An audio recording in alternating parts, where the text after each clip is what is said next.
cancer is very different than adult cancers because as adults, we tend to earn our cancers. Kids, pediatric cancer is a random genetic mutation. So when she said that the chemos that our kids receive are adult chemos, Avalon was also diagnosed at 17 months old, so she was also an infant. And my husband was a construction worker at the time. She was receiving the same dose of steroids, but a higher quantity than his 35-year-old workmate that was a 250-pound man, and she only weighed 19 pounds. That's how hard they have to hit our kids with chemo versus adults. So, a bone cancer child will go through 3 years of chemo, a leukemia child, 3 years, brain tumors,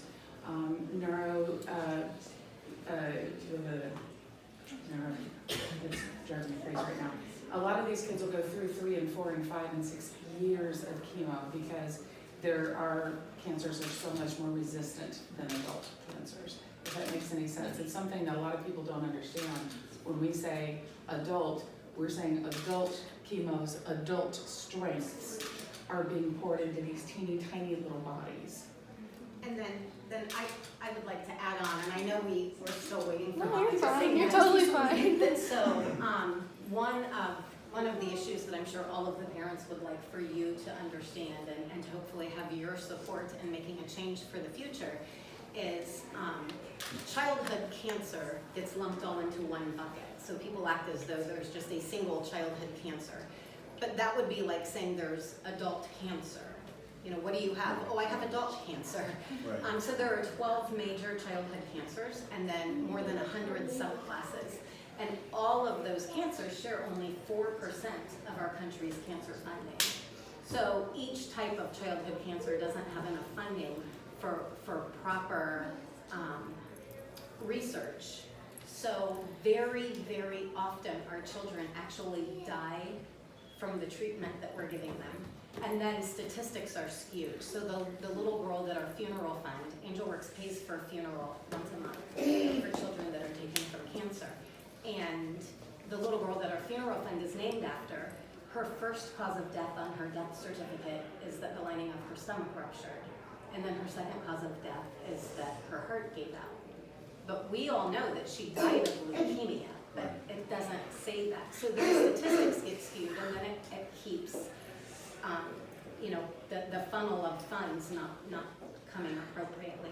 But there is a bill that is hopefully going to make it before Congress, HR 4429, and it's a fairness to children with cancer bill to try to help make that funding a little more fair. So hopefully we're going to be able to meet with some of our state Yeah, I was going to reps. ask you if you talked to Senator Brown, Senator Portman. Not yet, but I'm hoping It's to. very important. Yeah, we've met actually, I've met with Senator Schaefer, who is my senator, and Okay, but you really need to be at the Congress.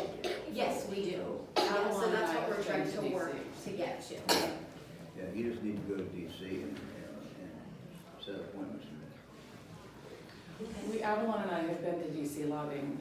We were there lobbying for the Conquer Childhood Cancer. Caroline Walker Price Conquer Childhood Cancer Act.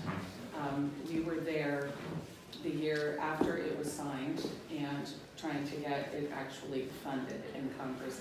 And it was a very eye-opening, I think, for our senators and our representatives who knew Deborah Price, unfortunately, when she lost Caroline, but still can't get things funded. And when we were there, in one of the offices, they asked us, oh, well, we remember this group from last year. Where's the other little girl that was with you? And we had to look at him and say, she's gone.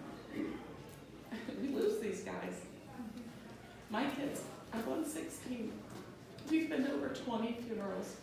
It's just not normal. I mean, most adults can't say they've been to 20 funerals, much less a 16-year-old and a 13-year-old.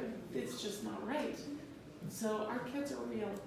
My oldest sister, just between her junior and her senior year, lost both of her best friends. One was in college, the other one was a senior in high school. She didn't even get to see her graduation because she passed away. I have met with Representative Jordan, and he told me he definitely supports it, but would not support increasing and spending any more money to deal with childhood cancer. So I understand he wants to be fiscally responsible, but that was his answer to me, is I support you, but I'm sorry, we can't allocate any more funds just because they didn't want to increase spending. So, but it's frustrating Well, I watching mean, news. I assume what we're talking about is increasing NIH funding, but also mandating that they put more money into this. Right. I mean, that's what you need, the two different things are related, but, when I was in the US Senate, I always fought for increased NIH funding, but that doesn't solve it for you all. You have a bigger pot, but you also, you need to make sure that they're setting aside the money for the research for Right. this. So, I mean, it's And two actually, different things. in February, during the State of the Union address, the president mentioned childhood cancer. That's the first time that I've ever heard it mentioned on a stage that large. And he did ask all Americans to get behind him on helping to support childhood cancer.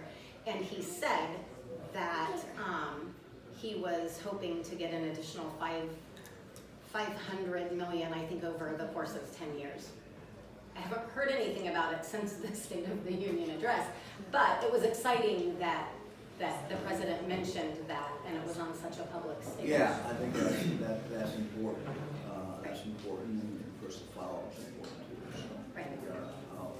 I'll say something to some of the people who are close to the president, and see if there's any way that he should come back up in the end. We have one more here that Yes, can get Molly, go ahead. introduced. We Molly? Oh, no. Oh, we yeah. have one more that wasn't introduced yet. Okay, I'm sorry. This is Neb, and he's kind of shy, so. We got sidetracked. He's being shy this morning. Nevin, how old are you? Are you 5? He's 5, yes. I'm 5. I know. And I'm 5. I know. It's a 5 party. To show you how this isn't rare, Nevin and we used to work together, and his wife and I were pregnant together. So when I was pregnant with Logan, she was pregnant with Nevin. And we would talk about how excited we are for both having boys, and then I had to quit my job when he was diagnosed the second time, and I ran into them up in the hospital when they were both in there getting treatment. Wow. So it was a terrible reunion, but Yeah, so where all do you go? Do you, we have been to Children's, and then we went to Bourneville, Illinois for high dose radiation, the proton center there. So And luckily Cincinnati now has a program. Yeah, they did. We went there. We had to travel to Chicago. Yeah. So we're lucky to have a facility in Cincinnati that accommodates our kids. And the recent vincristine shortage, we're very lucky that Nationwide Children's here in Columbus has, they apparently have a stockpile of it. So any patients at Nationwide Children's are fine. I do not know about Dayton Children's or Cincinnati Children's. There are possibly children at those hospitals that aren't able to get the treatment that they need because of that shortage. And the other, I think one of the other funding things that we really need to bring up is that these guys grow up and the problems are with them forever. So right. that's something, if it wasn't for protections for pre-existing conditions, none of our children would ever be insurable. None of our children would be able to receive the care Right. that they will need for the rest of their lives. We can't ever lose that. No, we can't. I Whatever mean, federal, we have to step in the aisle, something and happens. Avalon's generation, and just a few years older than her, are the first ones that are living to this age, that we are actually able to look at kids and say, Jack Hanna's daughter, Julie, is a leukemia survivor. And he very often says she's the only one on the floor. She truly was the only one out of hundreds that were treated that happened to live to adulthood. Wow. Avalon is about 15 years younger than she is. And in that time period, now you have kids, a group of us that are living longer, but we don't know what they're gonna face. She is a permanent health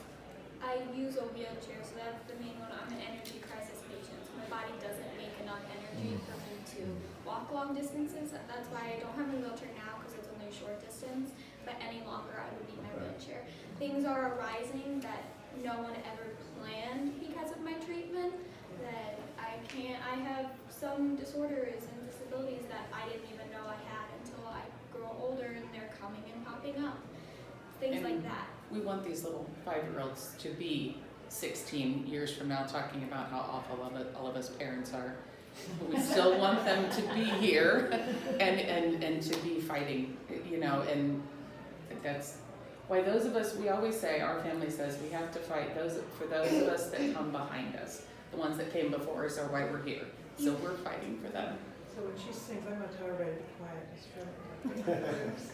Yeah, go tell them. And we're very new to this, to the point where she was supposed to leave for college. She was actually diagnosed with a stage 3 anaplastic ependymoma, which 300 people in the United States a year are diagnosed with. So we are also rare. You know, she should be in college. She should be with her friends. I turned 18 2 weeks before I was admitted into the ER. And the fact that in insurance policies and insurance issues have really hindered her physical therapy afterwards. We had to wait weeks to get physical therapy for her, even after brain surgery. And at the physical therapy place, they said it's easier for us to get a woman that wants to get back to yoga, her physical therapy, than it is for a brain cancer patient. To get physical therapy in order to be able to talk and walk, and they say she looks okay. Well, she isn't okay. She's sick. She has 33 radiation treatments where her head is bolted to, she's bolted down on a table. And I think all of our kids, if they went through proton or radiation therapy for brain surgery, they are bolted down for 25 minutes. They can't move, they can't sneeze. If they cough, their head doesn't move because they're bolted. And I'll show you pictures of her. I'm sure you guys all have them as well. It's a crisis for a family to have a child go through any kind of cancer. It's bad that insurance determines what treatment you get sometimes. I mean, it's terrible. And I was told by a doctor down in Cincinnati that within the next few years, chemotherapy is going to be one of the #1 causes of death because of the after effects. They're just now, because they haven't treated children for that long, we're starting to hit that 30 and 40 year mark. Now they're getting secondary cancers from the chemotherapies, and part of that's the research hasn't been done. We don't know the side effects. And not only we're giving them, you know. So you do what you do to fight to live another day. Yeah. And a lot of the doctors also misdiagnose our children. My daughter went in on a Monday and she was told that she had migraines. And we said, can you scan her? Please scan her. And I was told I Googled too much. They put her on Benadryl and sent her home. And we go to a top-notch hospital in Akron. It's horrific to be sent home on Benadryl when your kid is still sick. Right. 2 days later, we go in, and luckily I saw someone I know and begged for a scan again, and they found a tennis ball-sized tumor in her head and operated right away. So I think our doctors also need to be aware that cancer is on the rise for our children. Are you ready to sing, Molly? Molly, you're on.